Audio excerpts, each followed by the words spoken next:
mga kabarangay! Nandito na naman tayo. So, nakita nyo na nakasakay kami sa aming service. Pupunta po kami sa Bagong Silang Street upang titingnan ang project ni Consi.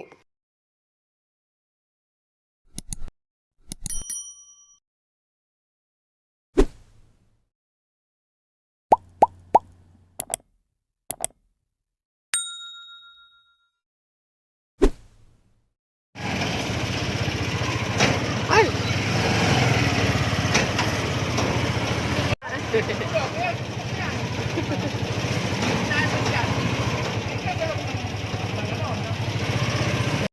Hello mga kabarangay! Nandito na po tayo sa project site namin.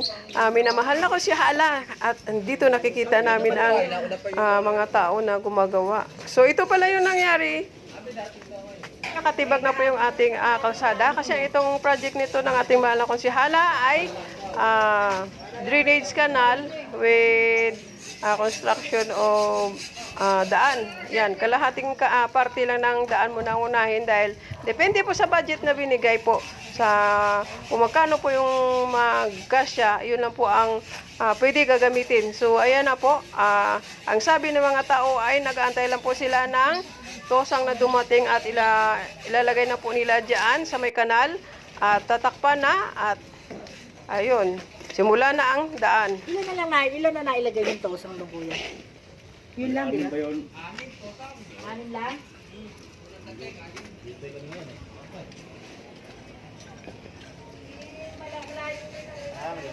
Morning.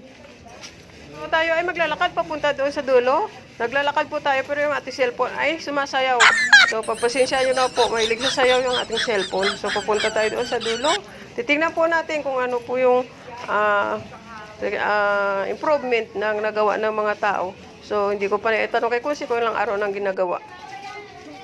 Medyo mahaba-haba na rin ang nagawa nila. Yun na lang po talaga kulang sa tosang para masimula na gawa. Pagkatapos mailagay ng tosang ay isimula na ang pag-construct ng daan.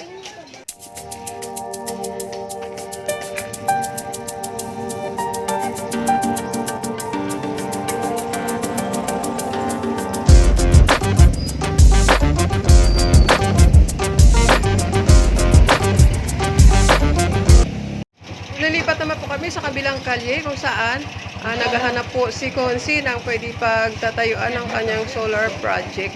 So dito po kami lilipat sa kabilang kalye para sisilipin namin kung pwede dito o kung saan ang pwede dito ilalagay.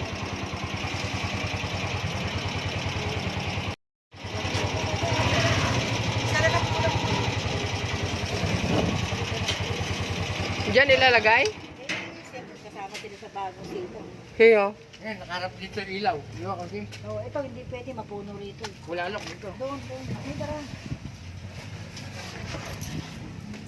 Ayan guys, pupunta kami dito sa taas. Taas po yung tawag dito kasi medyo mataas na area ito. Dito kami maghanap ng pwede patatayuan ng poste ng solar light.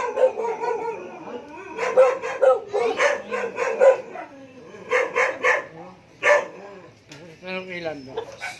Dito hindi pwede. Pagplano po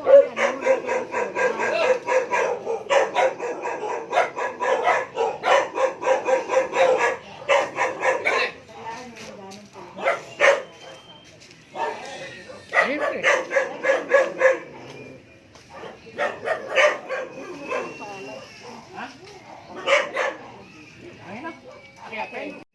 So, ayun na po, na-check na po namin at pabalik na po kami sa barangay. So, dito na po kami sa labas. Papunta sa aming sasakyan. Nabubulo naman ako, Papa June. Hello, Papa June. Shout out sa iyo. At sa Team Gigi Kulit at sa aming founder na si Ma'am Jane G Vlog. Salamat po sa inyo. Salamat, Ma'am Jane. Salamat sa lahat. So, ito na nga po. Pabalik na po kami sa barangay. Ba't magkakapit ba? Dati magkakagalit. Nakikita kasi kilos ng isa't isa. Ngayon, Ilang araw kakailanganin natin. Ngayon, kung ingitira ka, adi, Ayun, patay. ganun talaga. Yan talaga. Okay, saan kayo pupunta? Mao. Maupa ko pala. Masakit sa puwet. Ang hams.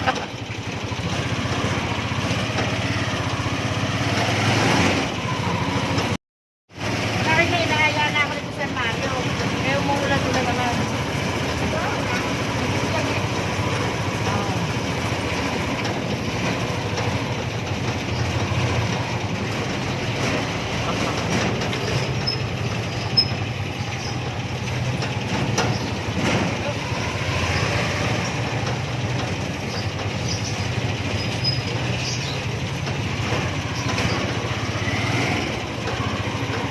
So, malapit na po kami sa aming barangay. So, nakita ko mas mainam talaga na lagay mo, i-check yung area mo.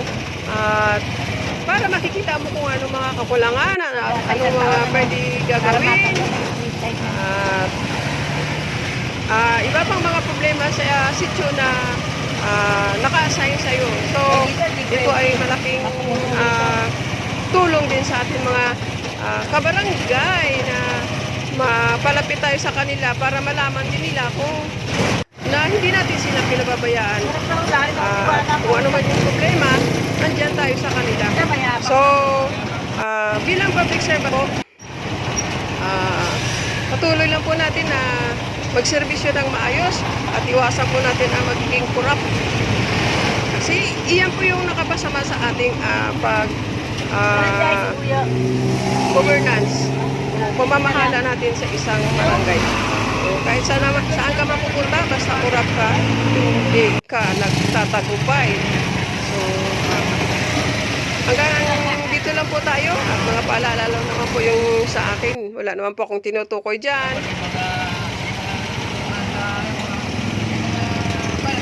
Kailangan malinis na ako.